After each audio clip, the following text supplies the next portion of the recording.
Okay, good afternoon students. आज का हमारा टॉपिक है Kohlrausch's law of independent migration of ions. हर स्टेट, हर वर्ड का मीनिंग बताऊंगा, बट पहले चीज ये जानते हैं कि हम लोग कॉलर्स लॉ क्यों पढ़े और क्यों ये जो पिछला वीडियो था हमारा उसमें हमने पढ़ा था effect of dilution on the molar conductance, ये हमने पढ़ा था। तो वो उसके बाद कॉलर्स लॉ क्यों पढ़ा जाए, तो उसके लिए आपको हमारा पर्पस पता होना चाहिए कि इलेक्ट्रोकेमिस्ट्री का पर्पस क्या है। इलेक्ट्रोकेमिस्ट्री का पर्पस है ये कि हमें ज्यादा से ज्यादा कंडक्टेंस मिले जो इलेक्ट्रोलिटिक सॉल्यूशन हम लोग यूज करें, उससे ज्यादा इलेक्ट्रिसिटी प्रोड्यूस की जा सके। ज्यादा से ज्यादा इलेक्ट्रिसिटी प्रोड्यूस करवाने के लिए उसका कंडक्टेंस बढ़ाना था। तो कंडक्टेंस किस कंडीशन में ज्यादा मिलेगा या इलेक्ट्रोलाइट कितना हम डालें किसी सॉल्वेंट में कि उससे मैक्सिमम हमें क्या मिल जाए, कंडक्टेंस मिले। तो उसके लिए हमने पढ़ा था लास्ट वीडियो में कि जैसे ही हम लोग कंसंट्रेशन बढ़ाते हैं वैसे ही मोलर कंडक्टेंस कम होना शुरू हो जाता है। In case of strong electrolytes ये यूं वेरी करता था, याद होगा स्ट्रॉन्ग इलेक्ट्रोलाइट्स के केस में। तो हमने देखा कि जैसे जैसे कंसंट्रेशन बढ़ा रहे हैं किसकी, इलेक्ट्रोलाइट की इलेक्ट्रोलिटिक सॉल्यूशन में, तो वैसे वैसे क्या हो रहा है, कंडक्टेंस कम होता जा रहा है। पर हमने एक चीज नोटिस की कि अगर मैं इसको concentration of electrolyte in electrolytic solution बहुत कम कर देता हूं तो मुझे मैक्सिमम मोलर कंडक्टेंस मिल सकता है। और इसको क्या बोलते थे, लैम्डा एम नॉट। क्या बोला जाता था इसको, लिमिटिंग मोलर कंडक्टेंस या फिर molar conductance at infinite dilution. Limiting molar conductance that is lambda am not. तो स्ट्रॉन्ग इलेक्ट्रोलाइट्स के केस में तो प्रॉब्लम थी ही नहीं, हम लोग मैक्सिमम उससे कितना कंडक्टेंस ऑब्टेन कर सकते थे ये हम लोग कैलकुलेट कर सकते थे by using the Debye Huckel Onsager equation. तो इजीली हमने उस ग्राफ को एक्सट्रापोलेट करके लैम्डा एम नॉट निकाल लिया। मैं बता देता हूं लिमिटिंग मोलर कंडक्टेंस क्या होता है। दी molar conductance of electrolytic solution when electrolytic solution having almost negligible amount of electrolyte is limiting molar conductance। जिसके अंदर आपने जैसे ये लिया सॉल्वेंट, वाटर ले लेते हैं और इसमें बिल्कुल कम अमाउंट ये सी कंसंट्रेशन का स्ट्रॉन्ग इलेक्ट्रोलाइट डाला और ये जो सी कंसंट्रेशन है ये it should approach to zero, मतलब it is not equal to zero, it should approach to zero to obtain the maximum conductance. इसमें मैक्सिमम कंडक्टेंस हमें कब मिलेगा, जब हम लोग इस कंसंट्रेशन को जीरो के बराबर कर देंगे। पर क्या वीक इलेक्ट्रोलाइट्स के केस में हम लोग मेजर कर पाए थे क्या? तो याद रहे कि हम लोग limiting molar conductance for weak electrolytes के केस में मेजर नहीं कर पाए कि आप लोग जब वीक इलेक्ट्रोलाइट डालो स्ट्रॉन्ग की बजाय वीक, तो क्या इससे मैक्सिमम मोलर कंडक्टेंस कितना मिलेगा ये हम कैलकुलेट नहीं कर पाए। तो इसी को कैलकुलेट करने के लिए हम क्या करेंगे, तो what is the purpose of Kohlrausch's law, to measure lambda m naught of weak electrolyte की लिमिटिंग मोलर कंडक्टेंस निकालने के लिए या उस इलेक्ट्रोलिटिक सॉल्यूशन की लैम्डा एम नॉट वैल्यू निकालने के लिए जिसमें वीक इलेक्ट्रोलाइट हो, उस इलेक्ट्रोलिटिक सॉल्यूशन की lambda M naught value measure करने के लिए हम लोग कॉलर्स लॉ यूज करेंगे जिसमें weak electrolyte is dissolved. Hopefully clear है। तो ये पर्पस है कॉलर्स लॉ का। लिमिटिंग मोलर कंडक्टेंस भी बता दिया। अब मैं आप लोगों को बताऊंगा कॉलर्स लॉ क्या है। कॉलर्स लॉ क्या है उसको जानने से पहले एक टर्म और आपको जाननी चाहिए, that is the molar ionic limiting molar ionic conductance, limiting molar ionic conductance. तो क्योंकि ये टर्म मैं यूज करूंगा बार बार, इसलिए आपको ये जानना चाहिए। लिमिटिंग मोलर आयनिक कंडक्टेंस, इसको लिखा जाता है लैम्डा नॉट फॉर कैटायन है तो पॉजिटिव और लैम्डा नॉट फॉर एनायन है तो नेगेटिव। आयन टर्म आ चुकी है, इसलिए आपको आयनिक तो जानना ही चाहिए। ठीक है, लिमिटिंग मोलर आयनिक कंडक्टेंस, तो आयंस तो आएंगे ही क्योंकि आयनिक टर्म है। तो क्या होगा, when electrolyte is dissolved in a solvent such that concentration of electrolyte is very small, then क्या होगा, then ions move इंडिपेंडेंटली। तो आयंस क्या होंगे, जब आप इलेक्ट्रोलाइट को किस में डालोगे, सॉल्वेंट में डालोगे, इस तरीके से सॉल्यूशन बना लोगे कि उसके अंदर सॉल्वेंट बहुत ज्यादा है, सोल्यूट बहुत कम है। तो उस केस में क्या होगा, जैसे ये हो गया, इस केस में जैसे सोडियम आयन था तो सोडियम आयन इंडिपेंडेंटली मूव कर रहा है, क्लोराइड आयन इंडिपेंडेंटली मूव कर रहा है क्योंकि बहुत कम कंसंट्रेशन है। तो the molar conductance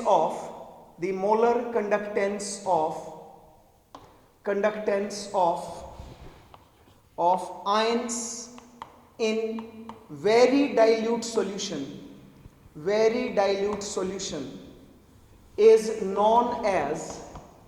is known as limiting molar ionic conductance. If that is because of the cations, तो lambda not for positive, or if that is because of anion, then that is denoted by lambda not negative. Hopefully clear है, ठीक है। तो ये term याद रख लेना कि आयंस की वजह से डाइल्यूट सॉल्यूशन में आयंस की वजह से जो कंडक्टेंस है that is the limiting molar ionic conductance. Clear है, तो दिस इज अबाउट इट। वापस आते हैं उसी मेन मुद्दे पे। क्या मुद्दा था, मुद्दा ये है कि भाई हमें ज्यादा एक ऐसा सॉल्यूशन बनाना है जिस सॉल्यूशन से हमें मैक्सिमम कंडक्टेंस मिल सके। अब वो हमें कैसे मिलेगी, या तो स्ट्रॉन्ग इलेक्ट्रोलाइट डालेंगे तो हम कैलकुलेट कर लेंगे, इजीली कैलकुलेट हो जाएगा, बट वीक इलेक्ट्रोलाइट के केस में कैसे कैलकुलेट किया जाए। तो इसके लिए कोलरस ने एक लॉ दिया, बट उस लॉ से पहले आपको क्या करना है, तो Kohlrausch law is based on very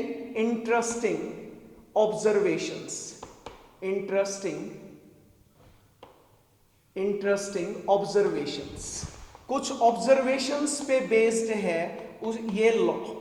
तो वो ऑब्जर्वेशंस क्या थी, उसने क्या देखा, ही ऑब्जर्व दैट, पहले तो आप लोग नोट डाउन कर लें ताकि फिर समझ जाए आसानी से।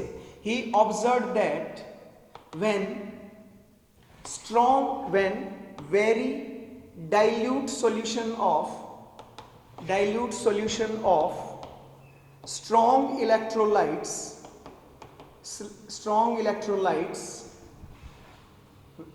he observed that when की बजाय लिख देते हैं lambda m naught of very dilute solution of strong electrolytes having common ion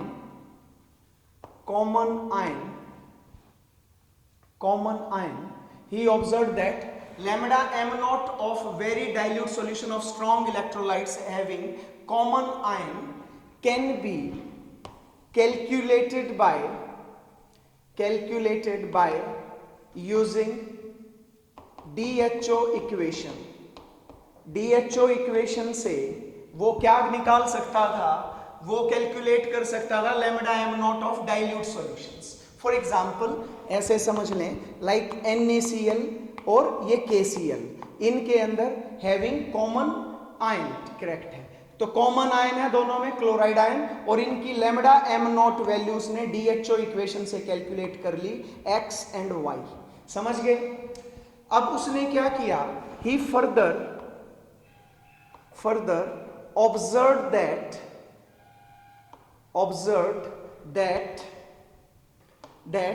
difference of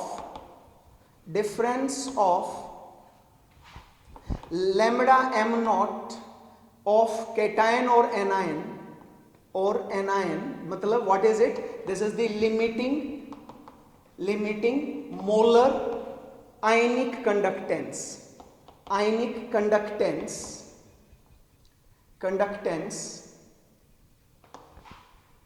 he further observed that difference of इसका और इसका difference of limiting molar ionic conductances is always of same ions is always same irrespective of other ions of electrolytes। दूसरे ion of electrolytes का कोई फर्क ही नहीं पड़ता, ये डिफरेंस हमेशा सेम आएगा। समझ आता हूं, इस लाइन को मिटाऊंगा नहीं, आप लोग समझ जाएंगे। यहां से देखते हैं भाई, सोडियम क्लोराइड है, इन दोनों का डिफरेंस करो, दोनों के पास कॉमन आयन है, this is a common ion, ये कॉमन आयन है दोनों के पास, एनायन है ये। अब इनका डिफरेंस करते हैं, lambda M naught for NaCl minus lambda M naught for KCl, it is equal to, let it is equal to XY था तो let it is equal to Z मान लें, मेरे हिसाब से क्लियर हो रही होगी बात। तो इन दोनों का डिफरेंस, अब इसको इस तरीके से समझते हैं, लैम्डा एम नॉट फॉर, ये था सोडियम आयन, ऐसे लिख दें सोडियम आयन, इसको इस तरीके से लिख रहा हूं, sodium chloride minus potassium chloride is equal to Z, ऐसे लिख सकते हो। तो क्लोरीन तो कॉमन है, तो क्लोरीन से क्लोरीन कैंसिल, तो क्या बन गया, sodium ion minus potassium ion is equal to Z। अब मैं इनका मोलर कंडक्टेंस भी लिख देता हूं। एक्चुअल में बहुत सारे स्टूडेंट्स ये समझ रहे होंगे, सर ऐसे क्यों लिख रहे हो आप, lambda M naught for potassium ion is equal to Z। तो समझाऊंगा हर एक बात को। देखो मैं क्यों नहीं लिखा था, तुम सबको पता है ये स्ट्रॉन्ग इलेक्ट्रोलाइट्स हैं, स्ट्रॉन्ग इलेक्ट्रोलाइट्स का डाइल्यूट सॉल्यूशन लिया आपने, ठीक है, और उसका मोलर कंडक्टेंस निकाल लिया DHO से। उसने आगे क्या ऑब्जर्व किया कि जब इन दोनों का डिफरेंस किया, पर यहां पे मेरी स्टेटमेंट देखोगे लिमिटिंग आयनिक मोलर कंडक्टेंस है, भाई आपने तो इसमें से ये घटाया, पर क्योंकि क्लोरीन तो दोनों में कॉमन था, तो क्लोरीन से तो क्लोरीन कैंसिल आउट हो जाएगा, क्लोरीन से क्लोरीन कैंसिल आउट। अब यहां से Na माइनस पोटेशियम आयन, तो इसको, ये किसका मोलर कंडक्टेंस दिखा रहा था, सोडियम आयन का, और ये किसका लिमिटिंग मोलर कंडक्टेंस दिखा रहा था, पोटेशियम आयन का। तो difference of lambda naught of cations का ले लिया, और एनायंस का भी ले सकते हैं, वो भी मैं एग्जांपल बताऊंगा। तो इनका हमेशा सेम आता है। अभी पूरी बात हुई नहीं है, अभी पूरी बात करेंगे, इसको नहीं मिटा रहा हूं, ये हम लोग ऐसे रखेंगे। हमने अब ले लिया एक NaBr, अब हमने एनायन बदल दिया KBr, और इसकी lambda naught values, m not value, let it is equal to x dash and let it is equal to y dash. तो अब इसका भी डिफरेंस निकालो, lambda m not of NaBr minus lambda m not of KBr is equal to Z आया था, ये भी Z ही आ रहा है। अब देखो फिर से इसको कैसे लिख सकते हो, sodium ion bromide ion minus potassium ion bromide ion is equal to Z। Bromine से ब्रोमीन कैंसिल, क्योंकि दोनों ही का डिफरेंस ले रहे हो तो common ion will cancel out. तो क्या वैल्यू आई, lambda m not of sodium ion minus, यहीं पे ऐसे पूरा सोडियम आयन लिखा था तो सोडियम आयन ही लिख देता हूं, sodium ion minus lambda not of potassium ion is equal to Z। तो चेक करो, जब मैंने इलेक्ट्रोलिटिक सॉल्यूशन लिया ये दो, और मैंने लिए जब ये दो, दोनों में कॉमन आयन है, दोनों में क्या है, कॉमन आयन है, अलग अलग कैटायंस हैं, अलग अलग कैटायंस हैं। तो आप लोग देखें यही है that difference of lambda naught positive cations का डिफरेंस है ऑफ सेम आयंस, एक ही टाइप के आयंस का, इज ऑलवेज सेम टाइप के आयंस का डिफरेंस यहां था, सेम टाइप के आयंस का डिफरेंस यहां था। तो इनका जो लिमिटिंग आयनिक मोलर कंडक्टेंस है वो क्या आ रहा है, सेम आ रहा है। क्लियर है? ये जरूरी नहीं कैटायंस का ही केस में हो, ये स्टेटमेंट उसने देखी थी जो मैंने यहां पे लिखी, ये उसकी ऑब्जर्वेशन थी। और एक एग्जांपल लेते हैं, ऐसा नहीं कि आप लोग सिर्फ कैटायंस ही लेंगे, हम लोग ले लेते हैं एक और, लाइक NaCl ले लिया, ठीक है, और एक ले लेते हैं CH3COONa। तो यहां पर कैटायन तो क्या है, दोनों में सेम है, पर एनायंस अलग अलग है। इनकी lambda m not value let it is A and let it is B, तो क्या आ जाएगी, lambda m not of NaCl। भाई कुछ ना कुछ वैल्यूज आई थी, ये एक्सपेरिमेंटली किया हुआ चीज है, उन्होंने एक्सपेरिमेंट के बेस पे ये वैल्यूज आई थी और उसने ये इंटरेस्टिंग ऑब्जर्वेशंस को ऑब्जर्व किया था। तो this is lambda m not of sodium acetate. Clear है? और ये वैल्यू इनका डिफरेंस आ गया C, इनका डिफरेंस आ गया C। तो Na positive Cl negative strong electrolyte से हैं, सोडियम एसीटेट, तो क्या होगा, सोडियम से sodium common ions cancelled out, तो lambda of Cl negative minus lambda not of acetate ion, इनका डिफरेंस क्या आ गया, C आ गया जी। ठीक है, अब ऐसे ही और ले लेते हैं दूसरा इलेक्ट्रोलाइट, NaCl की बजाय KCl और potassium acetate, common ion potassium है, तो यहां पे लैम्डा m नॉट वैल्यू ये आ गई A डैश, ये आ गई B डैश, अलग अलग है, ये A और B नहीं है, ये तो अलग है, ठीक है, लेकिन इनका डिफरेंस सेम है। लैम्डा नॉट ऑफ किसका, KCl minus lambda not of potassium acetate is equal to किसके बराबर आएगा, C के बराबर। तो KCl को K positive Cl negative minus CH3COO minus K positive, K से K cancel is equal to C। तो क्या वैल्यू आ गई, the value is lambda not of KCl negative minus lambda not of acetate ion is equal to C। ठीक है, तो देखें चाहे कैटायन का डिफरेंस देखें, अगर सेम आयंस का, तो उनका डिफरेंस हमेशा सेम आता है। समझ रहे हो स्टूडेंट्स? नहीं समझे मैं और आसानी से बताऊंगा, पहले एक बार ये चीज को समझ लो। अब क्या करते हैं, आप लोगों को ये पॉइंट समझ गए। He further observe that difference of limiting ionic molar conductance of same ions is always same irrespective of other ions of the electrolytes। बाकी कौन से आयन से हैं उससे कोई फर्क नहीं पड़ रहा। तो चेक करते हैं क्या किया, चाहे वो ब्रोमीन हो, चाहे वो क्लोरीन हो, चाहे कुछ भी हो।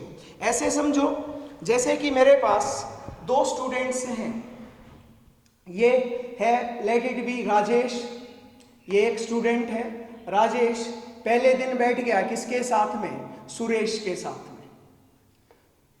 सुरेश के साथ में, ठीक है। अगले दिन फिर राजेश बैठ गया किसके साथ में, वो बैठ गया कि let it be the another name कोई ले ले, मुकेश ले लेते हैं, ठीक है।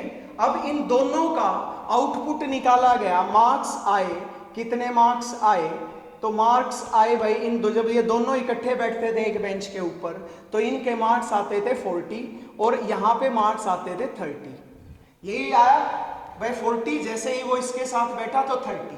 अब कंट्रीब्यूशन देखते हैं, तो यहाँ से सुरेश राजेश को R से दिखा देता हूँ, सुरेश को S से, राजेश R से, मुकेश को M से।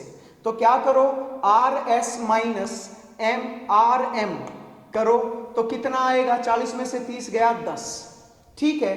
तो R से R कैंसिल, R से R कैंसिल, तो क्या आ गया तुम्हारे पास, S negative M negative is equal to 10। तो जो सुरेश के नंबर हैं वो मुकेश से हमेशा, मैं पॉजिटिव नेगेटिव को हटा देता हूं, सुरेश के नंबर हमेशा 10 प्लस मुकेश नंबर आ रहे हैं, 10 प्लस मुकेश के नंबर। ठीक है, अब ये आ गया। अब ऐसे ही हम लोग आगे चलते हैं। हमने क्या देखा कि अगले केस में जो सुरेश है, अब ये बैठ गया राकेश के साथ में।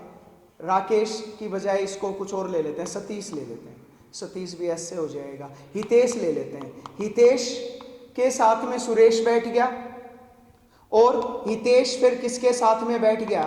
मुकेश के साथ में, मुकेश के साथ में। तो यहां पे नंबर लिए भाई 50 उसने, और इसने नंबर लिए 40। ठीक है, तो डिफरेंस देखो, HS माइनस HM कितना आ गया? 50 में से 40 गया 10, तो H से H कैंसिल। तो सतीश के नंबर अभी भी मुकेश से कितने ज्यादा आ रहे हैं? सुरेश के नंबर मुकेश से 10 ज्यादा आ रहे हैं। तो क्या कोई फर्क पड़ता है कि वो राजेश के साथ बैठा है कि वो हितेश के साथ बैठा है? कुछ फर्क पड़ा क्या? तो तुम्हारा आंसर होगा नहीं सर। तो इसका मतलब हर एक आयन इंडिपेंडेंट है, पर कंडीशन क्या है कि वो कब है इंडिपेंडेंट? जब बहुत ज्यादा डाइल्यूट सॉल्यूशन है। क्लियर है? मैं क्लियर कर दिया ना कि जब इलेक्ट्रोलाइट में दो आयंस होते हैं तो हर आयन का जो कंडक्टेंस है, limiting ionic molar conductance, that is always specific. वो किस पे डिपेंड नहीं करता कि दूसरा इलेक्ट्रोलाइट में दूसरा आयन कौन सा है, उसका कंडक्टेंस हमेशा फिक्स है। तो एक आयन ये था, एक आयन ये था। तो सुरेश क्या देखा कि सुरेश हमेशा मुकेश से 10 नंबर ज्यादा ले रहा है, चाहे वो हितेश के साथ बैठ ले, चाहे वो राजेश के साथ बैठ ले। तो इस ऑब्जर्वेशन पे बेस्ड उसने क्या बताया? सो कोलरस concluded that in these observations he concluded that, बता सकते हो क्या कंक्लूजन किया हुआ होगा? Based on these observations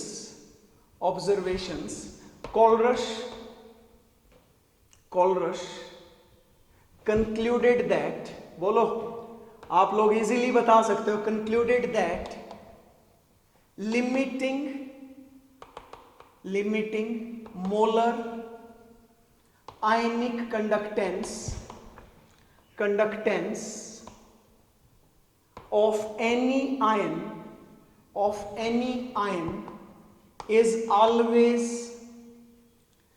always specific, capital letters में लिख देता हूं, specific, irrespective of the other ion in electrolyte में दूसरा आयन कौन सा है इससे कोई फर्क नहीं पड़ेगा। अगर मैं 10 नंबर ले सकता हूं तो मैं 10 ही नंबर लूंगा, चाहे मैं X के साथ बैठूं, चाहे Y के साथ बैठूं, चाहे Z के साथ बैठूं, मेरा आयनिक कंडक्टेंस हमेशा फिक्स है। ठीक है, अब वो इसी कंक्लूजन के ऊपर based on this conclusion Kohlrausch proposed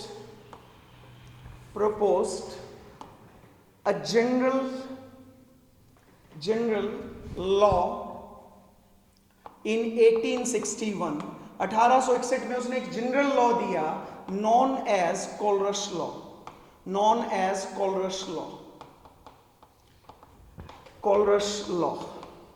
कोलरस law बोला जाता है भाई उसको। ठीक है, तो एक जनरल लॉ दिया गया है जिसको कोलरस लॉ बोलते हैं, जो हर जगह एप्लीकेबल होगा, ऑलमोस्ट हर जगह एप्लीकेबल होगा। वो इन्हीं ऑब्जर्वेशंस पे, इन्हीं कंक्लूजन्स पे बेस्ड था। तो क्या था ये लॉ?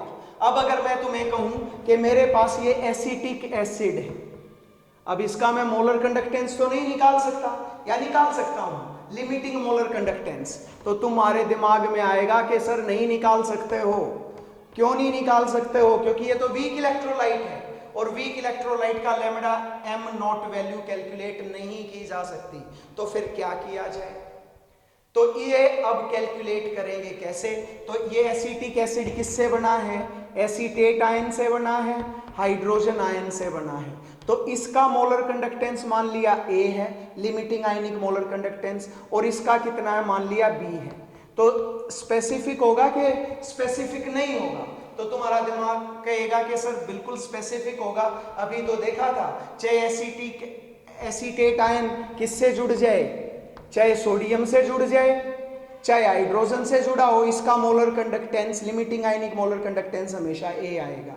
और हाइड्रोजन यहां से तो नहीं निकाल पाए, बट HCl में जो कि स्ट्रॉन्ग इलेक्ट्रोलाइट है, तो इसका कितना होगा B। दोनों को जोड़ दो तो किसका आ जाएगा, lambda not of acetate ion plus lambda not of H positive ion. जोड़ दोगे कि नहीं जोड़ दोगे। तो यही है क्या, कोलरस लॉ। तो कोलरस लॉ क्या बोलता है, according to Kohlrausch law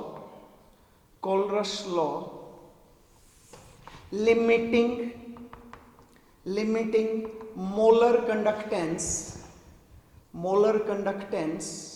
of any electrolyte is equal to the sum of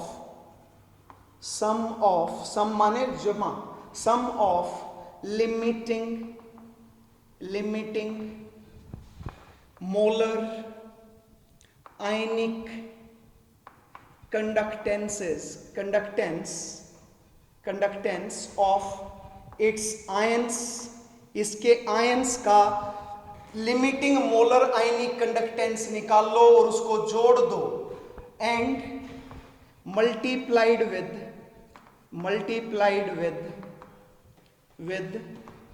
with number of ions present in one formula unit of electrolyte की एक फॉर्मूला यूनिट में कितने वो आयंस हैं उससे गुना कर दो और फिर जोड़ दो, you will get the what, limiting molar conductance. तो फॉर एग्जांपल एसिटिक एसिड के केस में कितना आ जाएगा, lambda not of acetate ion, limiting ionic conductance हो गया lambda not of H positive ion. Al2SO4 whole thrice ले लो, एल्यूमिनियम सल्फेट किस में टूटेगा, एक फॉर्मूला यूनिट लेनी है 2Al3 पॉजिटिव, और ये सल्फेट के 3 आयंस हैं 3SO4 2 नेगेटिव। एसिटिक एसिड तो सिर्फ किस में टूटा था, एसीटेट आयन एक ही था, तो इसलिए गुना एक से ही किया गया है, प्लस H पॉजिटिव। तो what will be the lambda m not for aluminium sulphate Al2SO4 whole thrice, it is equal to lambda not of aluminium ion plus lambda not of sulfate ion multiplied with their corresponding number of ions present in one formula unit। कितने ions हैं, 2 से गुना कर दो, कितने ions हैं 3, तो 3 से गुना कर दो। ये है लिमिटिंग मोलर कंडक्टेंस इस इलेक्ट्रोलाइट का। क्लियर है, और फुली क्लियर हो रहा होगा कि सिर्फ आपको यही चीज करनी है। बट इन केस आप इक्विवेलेंट निकालना चाह रहे हो, but in case of measurement of lambda naught EQ, limiting equivalent conductance, not the molar conductance but के equivalent conductance, the lambda naught EQ is equal to मैं नाम लिखता हूं, the limiting equivalent conductance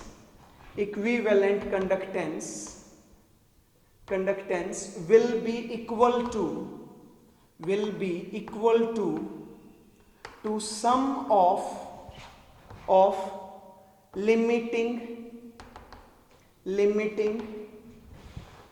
equivalent ionic conductances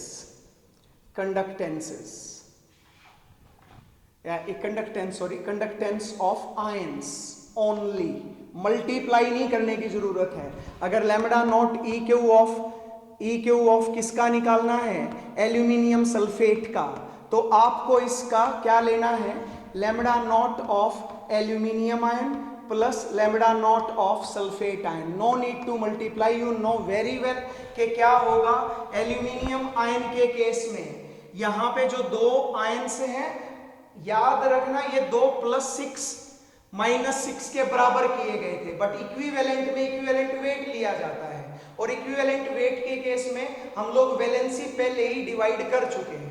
सो यहाँ पे आपको किससे होगा, जैसे सल्फेट बाय 2 हो जाएगा तो 2 यहाँ से मल्टीप्लाई हो गया और 3 यहाँ पे, ऑलरेडी दैट इज मल्टीप्लाइड। तो इसलिए जरूरत ही नहीं है कि उस नंबर से इसको मल्टीप्लाई करो।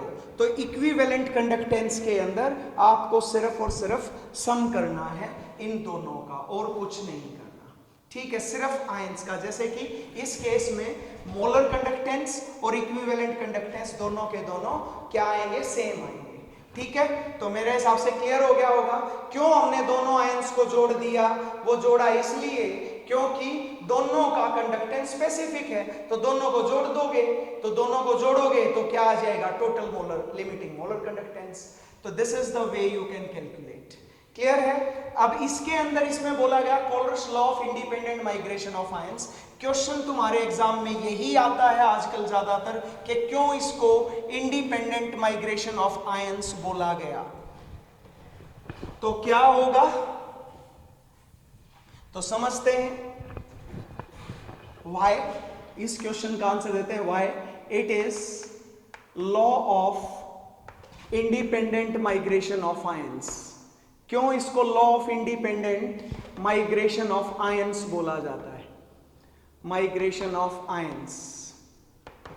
तो सवाल भी है और इसका आंसर सीधा मैं पहले ही बता चुका हूं, as the ions move ions in electrolytic solution, ions in very dilute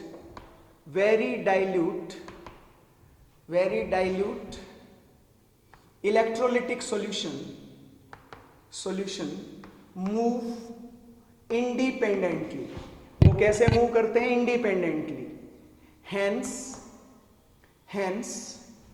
the limiting ionic molar conductance या limiting molar ionic conductance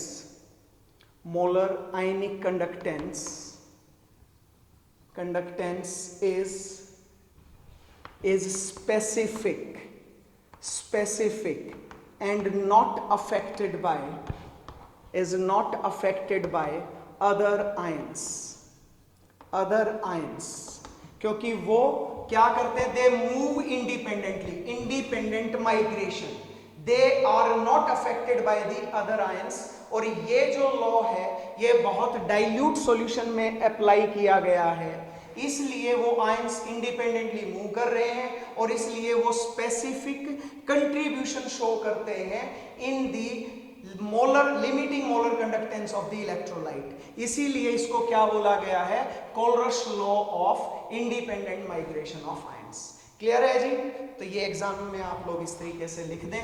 तो this is all about the Kohlrausch law. Kohlrausch law के बारे में समझ गए, क्या समझे कि कॉलरस लॉ में कुछ नहीं कि मैं अगर एक आयन हूं तो मेरा कंट्रीब्यूशन मोलर कंडक्टेंस में इनफाइनाइट डाइल्यूशन पे हमेशा स्पेसिफिक है। चाहे दूसरा क्लोरीन आ जाए, चाहे ब्रोमीन आ जाए, चाहे आयोडीन आ जाए, चाहे कुछ भी आ जाए, मेरा कंट्रीब्यूशन हमेशा स्पेसिफिक है। इसीलिए अब जो दूसरा मेरे साथ है तो उसका भी स्पेसिफिक है, तो हम दोनों का मोलर कंडक्टेंस कितना होगा, हम दोनों का जोड़ दो। अगर मेरे जैसे आयंस 10 हैं तो मेरे मोलर कंडक्टेंस को, लिमिटिंग मोलर कंडक्टेंस को 10 से गुना करो। अगर वो 2 हैं तो उसके 2 से गुना करो और फिर जोड़ दो, आपको molar conductance, limiting molar conductance आ जाएगा किसका, इलेक्ट्रोलाइट का, चाहे वो स्ट्रॉन्ग हो चाहे वो वीक इलेक्ट्रोलाइट्स हो। अब शुरुआत करते हैं applications of Kohlrausch law. So now the next topic is, topic क्या है, इसी का कंटिन्यूएशन है, that is applications of Kohlrausch law. Applications of Colruyt law. Kohlrausch law की एप्लीकेशंस। स्टूडेंट्स, मैं आप लोगों को फिर बार बार बोलता हूं, होपफुली पूरा वीडियो तो कोई देखता ही नहीं होगा, बट अगर देख रहे हो तो सब में बोला था कि लास्ट तक देखा करो वीडियो। जरूरी नहीं है कि बहुत बड़ा वीडियो बन गया तो आप लोग ये कहने लग जाओ कि सर इतना बड़ा वीडियो तो देख नहीं पाएंगे, बट आप लोग पार्ट्स में देख सकते हो। आज आधा घंटे का, आज देख लिया आधा घंटे का, कल फिर आधे घंटे का, नेक्स्ट डे, इस तरीके से तो देख ही सकते हो और देखना चाहिए। और दूसरी बात क्या है, बहुत पेशेंसफुली सुना करो, बहुत पेशेंसफुली। हम लोग बहुत मेहनत करते हैं वीडियोस बनाने में, ऐसा नहीं है कि ये एक ही बार में बन जाती हैं वीडियोस, तो बहुत रीटेक होते हैं। तो okay, now let us discuss about the applications of Kohlrausch law. तो कोलरस लॉ की अब एप्लीकेशंस जानते हैं। तो सबसे पहले क्या था, कहां पे यूज करने वाले थे कोलरस लॉ को? तो in calculation of lambda M naught of limiting molar conductance of weak electrolytes की मोलर कंडक्टेंस इनफाइनाइट डायमेंशन पे कैलकुलेट कर सकते हो as lambda M naught of weak electrolytes in electrolytic solutions cannot be measured by using DHO equation. Hence Kohlrausch law is required to calculate lambda m naught of weak electrolytes. तो weak electrolytes की lambda M naught value calculate करने के लिए आप Kohlrausch's law apply करोगे, but उसमें भी पंगा है। As weak electrolytes never dissociate completely. Never dissociate is not a correct term, अच्छी टर्म है आयनाइज। कंप्लीटली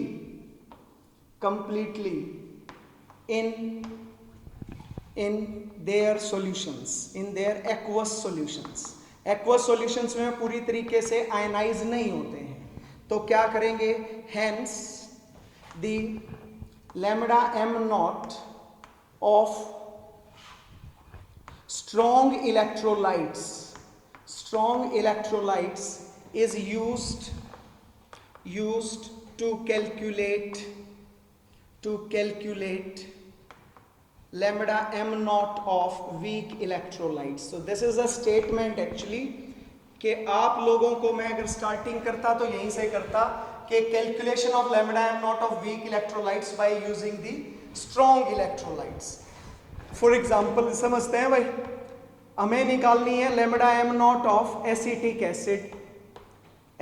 एसिड, ठीक है, एसिटिक एसिड की lambda m naught निकालनी है। अब कैसे निकालोगे, तो तुम कहोगे सर एसिटिक एसिड तो टूट जाएगा, acetate ions plus H positive ion. तो मैं कहूँगा गलत है, वीक इलेक्ट्रोलाइट है, नहीं टूटेगा, पूरा नहीं टूटेगा, कुछ टूटेगा। तो लैम्डा एम नॉट वैल्यू इसकी किसके बराबर आनी चाहिए, lambda M naught of acetate ion plus lambda M naught of H positive ion, limiting ionic molar conductance के सम अकॉर्डिंग टू कोलरस लॉ के अकॉर्डिंग। लेकिन पंगा क्या है कि भाई ये जब पूरा टूटा ही नहीं तो इसकी लिमिटिंग मोलर कंडक्टेंस कैसे करेंगे। तो यहां पर याद रहे lambda naught for acetate ion and lambda naught of H positive ion can be calculated by using their salts, by using their strong electrolytes। इनके strong electrolytes यूज करके आप निकाल सकते हो। कैसे? अच्छा एक चीज और याद रखो भाई बच्चों, मैं बोल रहा हूं limiting ionic molar conductance, but this can not be measured. पूरे इलेक्ट्रोलाइट की मोलर कंडक्टेंस आएगी, जैसे कि एसीटेट आयन और हाइड्रोजन आयन मिला के दोनों की आएगी। अब क्योंकि ये तो पूरा टूटा ही नहीं, इसलिए इसकी तो वैल्यू निकाल ही नहीं सकते थे, तो इसी के लिए हमने एसीटेट का एक स्ट्रॉन्ग इलेक्ट्रोलाइट लेते हैं। तो जैसे कि क्या करते हैं, हम लोगों ने ले लिया सोडियम एसीटेट। क्या ले लिया है? Sodium acetate. तो सोडियम एसीटेट है, दिस इज अ साल्ट, तो ये तो पूरा टूटेगा। किस में टूटेगा? Acetate ion plus Na positive ion. तो what will be its lambda m not value of sodium acetate? तो आप लोग इजीली बता दोगे कि sir lambda m not of acetate ion plus lambda m not of sodium ion. Let this be the equation 1, और ये value मान लो x है, ये तो कैलकुलेट किया जा सकता है ना, limiting molar conductance of strong electrolytes, DHO equation से हम लोग इजीली कैलकुलेट कर पाए, this is equal to x। इसी तरीके से अब एसीटेट तो आ जाएगा यहां से, अब दूसरा H है, तो एक ले लिया HCl में क्या क्या आ गया? H positive plus Cl negative. तो lambda m not of HCl किसके बराबर हो गया? This is equal to lambda m not of H positive plus lambda m not of Cl negative. Let this value is y, क्योंकि HCl is also strong acid, तो ये भी क्या है? ये भी क्या हो जाएगा? इसका भी लिमिटिंग मोलर कंडक्टेंस निकाल लेंगे, दोनों का आ गया। अब दोनों को जोड़ दो, जोड़ो दोनों, जोड़ दे 1 + 2, तो क्या हो जाएगा? Lambda m not of acetate ion plus lambda m not of Na positive ion plus lambda m not of H positive ion plus lambda m not of Cl negative ion, and it is equal to x + y। यही आ गया कि नहीं आ गया? हमें क्या चाहिए था? हमें सिर्फ एसीटेट चाहिए था और हाइड्रोजन चाहिए था। ये चाहिए थे क्या? Na और Cl? नहीं, तो अब NaCl भी ले लेते हैं। तो NaCl क्या हो गया? किस में टूटेगा? ये भी स्ट्रॉन्ग इलेक्ट्रोलाइट है, Na positive plus Cl negative, तो इसकी लैम्डा m नॉट वैल्यू क्या होगी? Sodium ion plus chloride ion, lambda m not of chloride ion is equal to, let it is equal to Z। तो इसको equation 3 मान लेते हैं और इसको इक्वेशन 4 मान लेते हैं। तो क्या करोगे? 3 - 4 कर दो, तो 3 - 4 क्या आ जाएगा? 3 - 4 घटा दें भाई, तो lambda m not of acetate ion plus lambda m not of sodium ion plus lambda m not of H positive plus lambda m not of Cl negative minus lambda m not of Na positive minus lambda m not of Cl negative. जब उनकी value specific है तो आप जोड़ घटा आराम से सकते हो। तो ये किसके बराबर हो गया? x + y - z। तो Na से Na कैंसिल, Cl से Cl कैंसिल, तो क्या बच गया? Lambda m not of acetate ion plus lambda m not of H positive ion, और ये वैल्यू कितनी आ गई? x + y - z। तो this is the way you can calculate the limiting molar conductance of the weak electrolytes by using the strong electrolytes. क्योंकि strong electrolytes का limiting molar conductance हम easily calculate कर सकते हैं, experimentally भी calculate कर सकते हैं, पर वीक इलेक्ट्रोलाइट की एक्चुअल वैल्यू नहीं आती, तो उसके लिए हमें कोलरश लॉ ही यूज किया है। ठीक है, मैं फिर कह दूं कि जब हमें जिसको हटाना है तो माइनस कर सकते हैं, क्योंकि सबकी वैल्यू स्पेसिफिक है। आप चाह रहे हो सिर्फ मेरे साथ एक लड़का बैठा हुआ है, हम दोनों का तो मोलर कंडक्टेंस तुम्हें पता है 30 चमक रहा है, तुम चाहते हो मेरा निकालना, तो उसका आयनिक कंडक्टेंस कैसे ना कैसे मेथड से निकालो, तो और उसका घटा दो तो मेरी वैल्यू आ जाएगी। उसका निकालना है तो मेरी वैल्यू में से दोनों की वैल्यू में से मेरी घटा दो तो उसकी वैल्यू आ जाएगी। सेम यही चीज है, जब किसी की भी वैल्यू स्पेसिफिक होती है तो आप इजीली कैलकुलेट कर सकते हो, या तो उसको ऐड करके या सब्ट्रैक्ट करके। तो यहाँ पे हमने सब्ट्रैक्शन भी किया है। So this is the first application of Kohlrausch law. क्या था? In measurement of the lambda m not of the weak electrolytes. तो मैंने एग्जांपल्स के साथ बता दिया है ताकि आप लोगों को कोई प्रॉब्लम ना आए। नेक्स्ट आता है in calculation of degree of dissociation. पता चला कि जो वीक इलेक्ट्रोलाइट है वो तो पूरा टूटेगा ही नहीं। इन calculation of degree of dissociation dissociation, that is alpha of weak electrolytes, of weak electrolytes. तो भाई weak electrolytes तो पूरे कभी टूटते ही नहीं, तो कितने टूटेंगे तुम्हारे दिमाग में जरूर आया होगा जैसे ही मैंने उसको बोला। भाई एसिटिक एसिड टूटा, acetate ion plus H positive ion में टूटा। हमने इसकी वैल्यू x कब ली है? जब ये पूरा टूटा हुआ है। इसकी वैल्यू y कब ली है? जब ये पूरा टूटा हुआ है। पर यहां तो ये पूरे टूटे ही नहीं। ये पूरे कब टूटे माने जाते हैं? जब लिमिटिंग सॉल्यूशंस हो, बहुत डाइल्यूट सॉल्यूशन हो। तो क्या होगा? अगर वेरी डाइल्यूट सॉल्यूशन पे क्या देखेंगे? ये acetate ion plus H positive ion, तो यहां तो इसकी वैल्यू आ गई लैम्डा m नॉट, और यहां पे वैल्यू क्या आ गई? Lambda m at any concentration C। ये तो हमने पूरा नहीं डाइल्यूट किया ना, this is not very dilute, very dilute, और ये है क्या? Very dilute solution, very dilute solution. तो बता सकते हो इस पे ये मैक्सिमम वैल्यू है और ये वैल्यू आपकी एक्चुअल वैल्यू आई है जो कि हमने एक्सपेरिमेंट से निकाली है। तो देखेंगे तो क्या होगा? As the weak electrolytes do not dissociate या ionise completely at any concentration,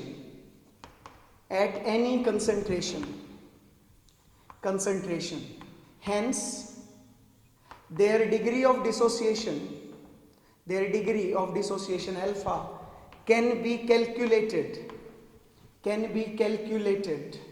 by using क्या यूज करके?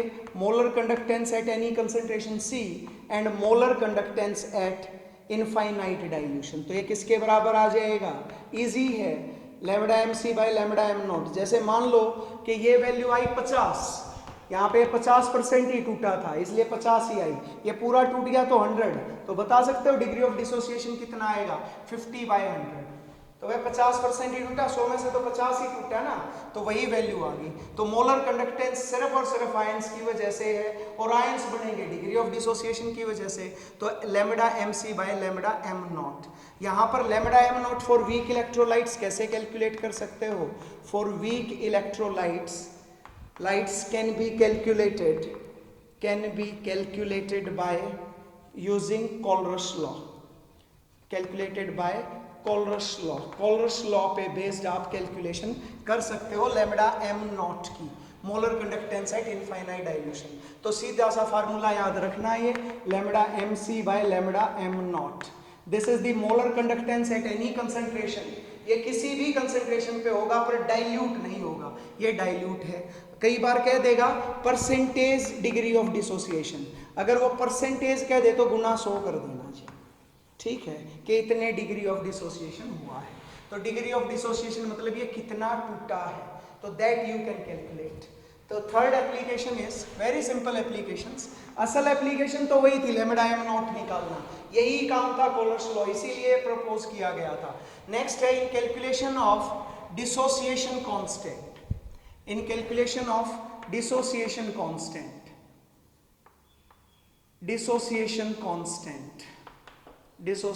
constant के याद होगा, ये निकालना है, ठीक है भाई। ये है हमारे पास एसिटिक एसिड ही मान ले, ये वीक इलेक्ट्रोलाइट है, तो हम लोगों को इसका डिसोसिएशन कांस्टेंट निकालना है। तो डिसोसिएशन कांस्टेंट किसके बराबर होता है? K is equal to concentration of acetate ion into concentration of H positive ion by concentration of acetic acid। मैं एक लाइन लिख दूं, weak electrolytes exist at equilibrium at a certain concentration पे they exist at equilibrium। Dilute में तो हम मान लेते हैं कि वो पूरे आयंस में टूटे होंगे, दैट इज प्योरली असम्पशन, वो कभी टूटते तो हैं नहीं, बट हम लोग डाइल्यूट के केस में कह सकते हैं, ठीक है। वीक इलेक्ट्रोलाइट्स मान सकते हैं, actually weak electrolytes exist at equilibrium at a certain concentration, वो कंसंट्रेशन के पर्टिकुलर कंसंट्रेशन पे इक्विलिब्रियम पे एग्जिस्ट करते हैं, ठीक है, तो इसलिए उनकी रेशियो, कंसंट्रेशन की रेशियो जो रहेगी दैट इज ऑलवेज कांस्टेंट उस पर्टिकुलर टाइम पे।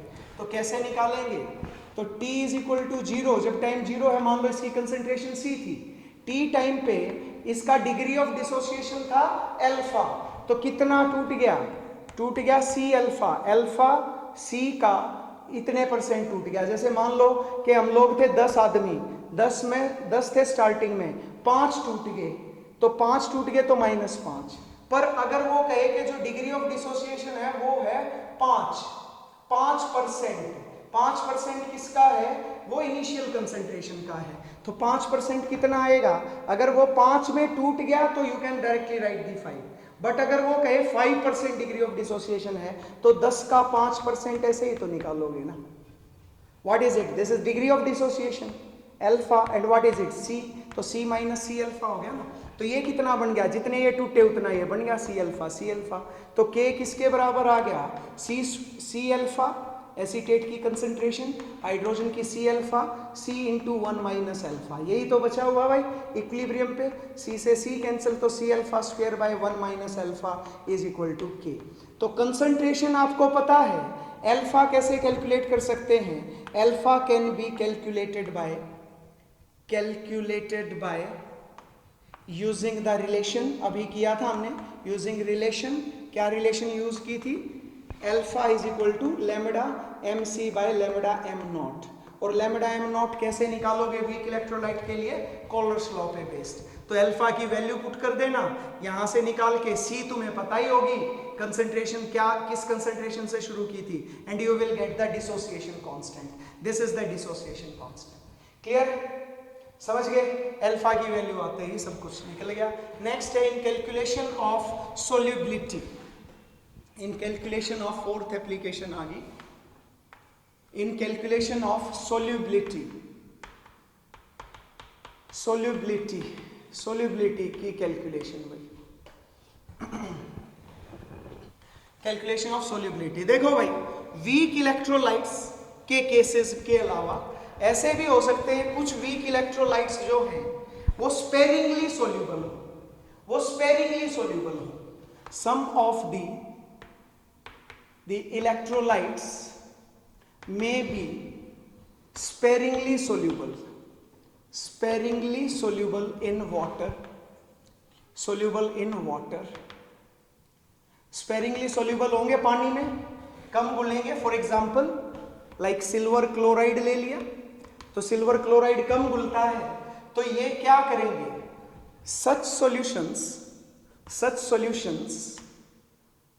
such electrolytes produce कैसा, produce the saturated solutions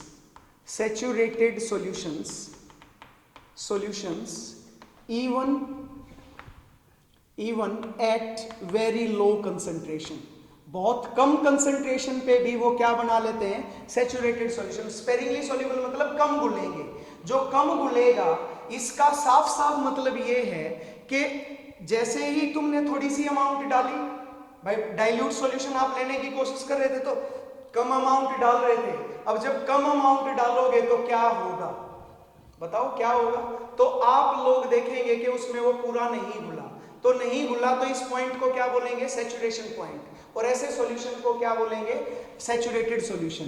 तो जिसमें नो मोर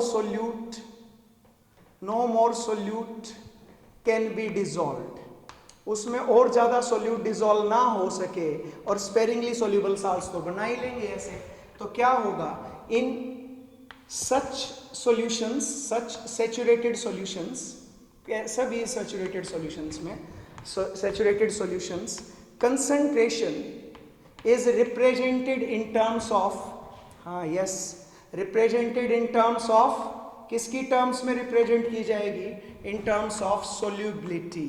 आप लोग ना मोलरिटी यूज करेंगे ना नॉर्मेलिटी, क्या बोलेंगे, सोल्यूबिलिटी। तो what is solubility, solution unit में पूरा का पूरा एक्सप्लेन कर चुका हूं, तो इसके लिए आप लोग देखें, lambda m is equal to k into 1000 by the molarity, यही था, ठीक है। डाइल्यूट सॉल्यूशन पे लैम्बडा एम नॉट हो जाएगा k into 1000 by molarity, And for saturated solutions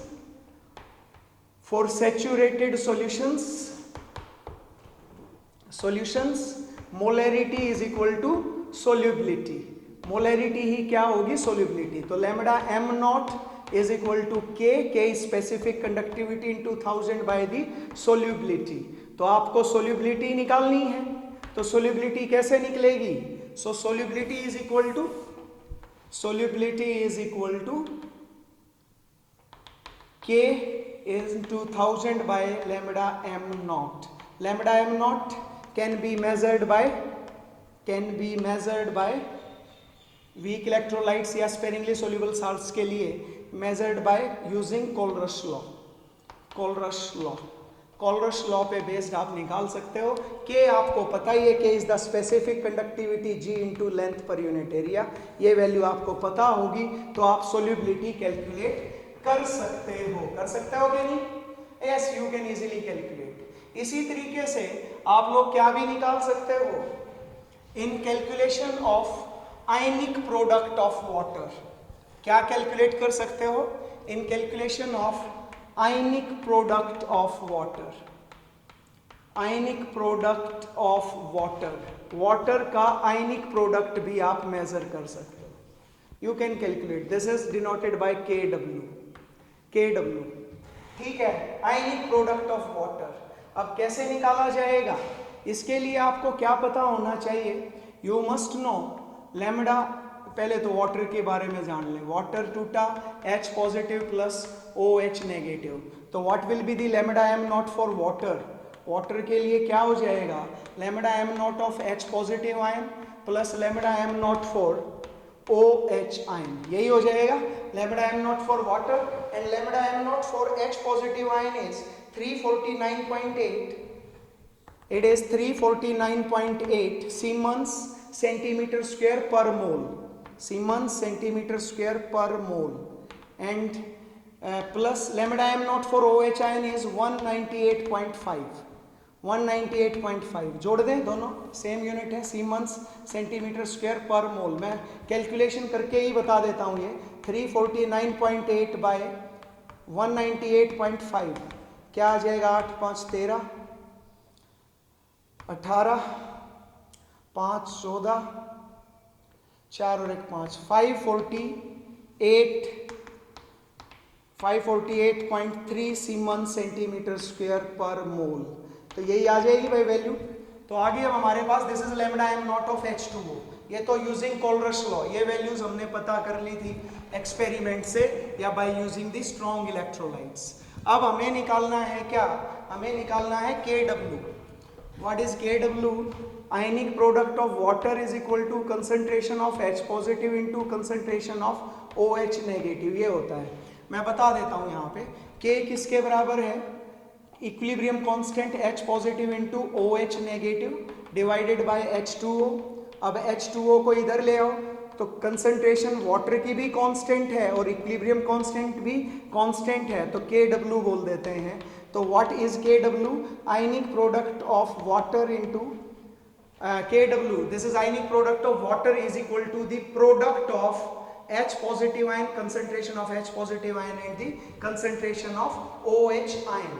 ठीक है, ये क्या है? It is nothing but the solubility. ये कुछ और नहीं है, ये सोल्यूबिलिटी ही है. इक्विलिब्रियम पे है ना, ये इक्विलिब्रियम स्टेट पे आएगा. सॉरी बनाया नहीं, इक्विलिब्रियम पे आएगा तभी आएगी ये वैल्यूज. ठीक है, क्योंकि वाटर पूरा थोड़ा आयनाइज होता है, बहुत कम एक्सटेंट तक आयनाइज होता है. तो this is nothing but the solubility.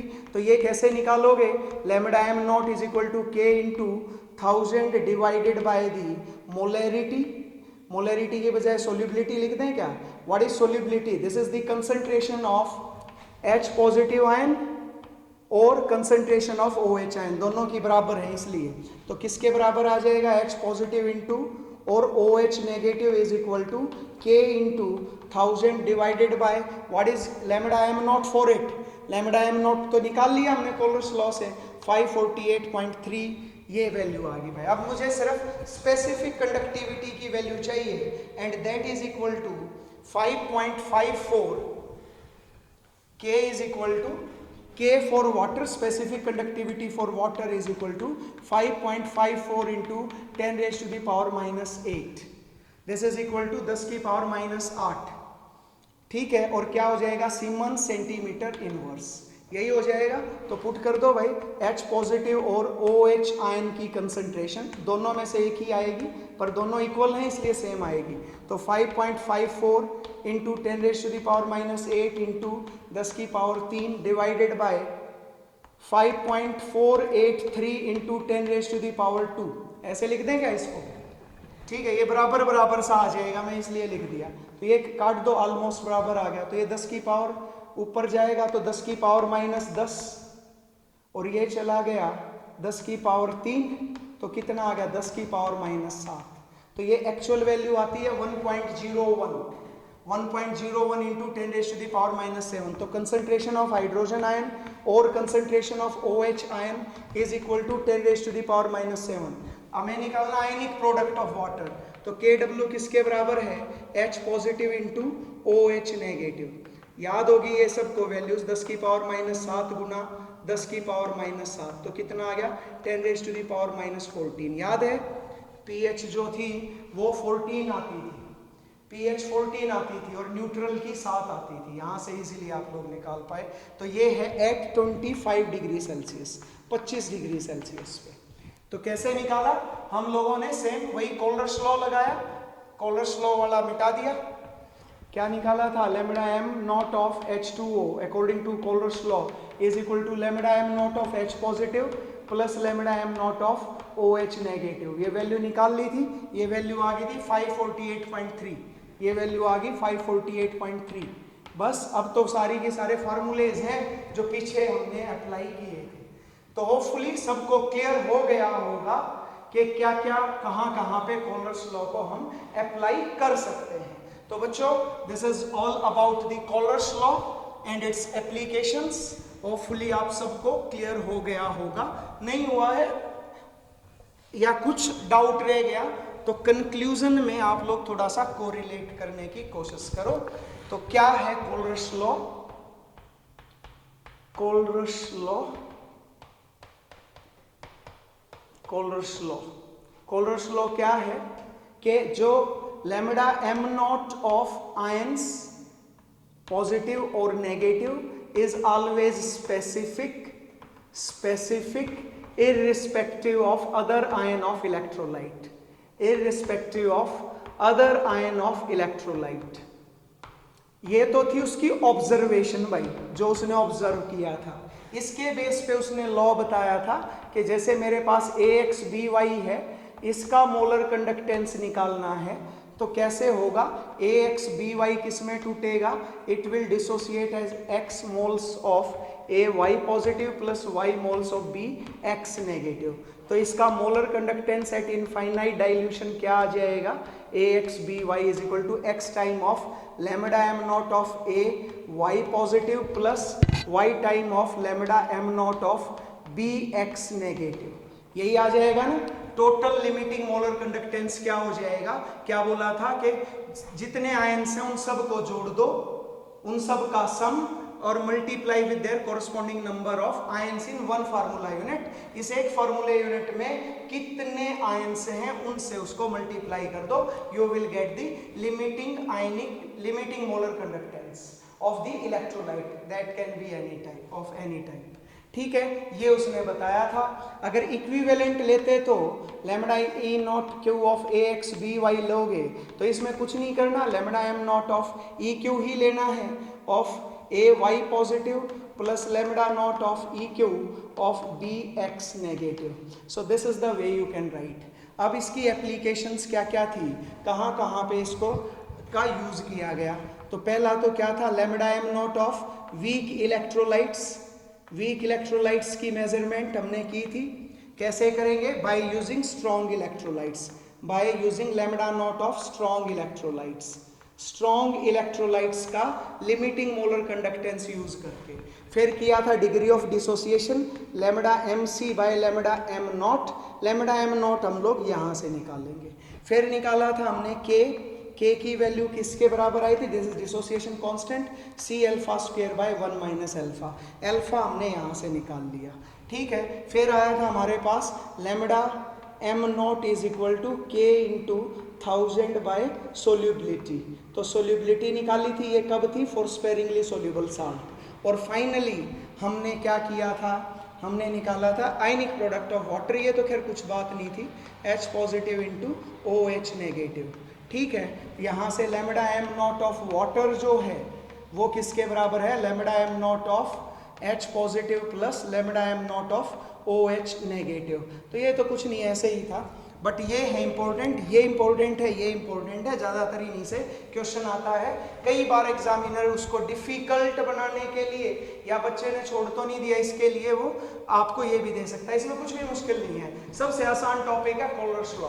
So this is all about it. तो यहाँ पे आज हमारे 2 चैप्टर इलेक्ट्रोकेमिस्ट्री के खत्म हो जाते हैं। कौन कौन से थे, पहला तो था इलेक्ट्रोलिसिस और दूसरा था इलेक्ट्रोलिटिक कंडक्शन। अब तीसरा हम लोग करेंगे क्या, इलेक्ट्रोकेमिकल सेल्स, जो असल में इलेक्ट्रिसिटी जनरेट करेंगे। एक्चुअल में generator is not a correct term. Generator जैसे कि तुम घरों में यूज करते हो कि जी हमारे घर में तो जनरेटर है, तो वो इलेक्ट्रिसिटी जनरेट करता है, प्रोड्यूस करता है, पर घरों में inverter that is an electrochemical cell, वो इलेक्ट्रिसिटी जनरेटर नहीं है, they are the electricity storer, वो स्टोरर है। तो इलेक्ट्रोकेमिकल सेल क्योंकि कमर्शियली बहुत ज़्यादा यूज की जाती है, इसलिए हम लोग अब इलेक्ट्रोकेमिकल सेल यूज करेंगे, तो करेंगे नेक्स्ट वीडियो में। तो मिलते हैं भाई बच्चों नेक्स्ट वीडियो में, बाय।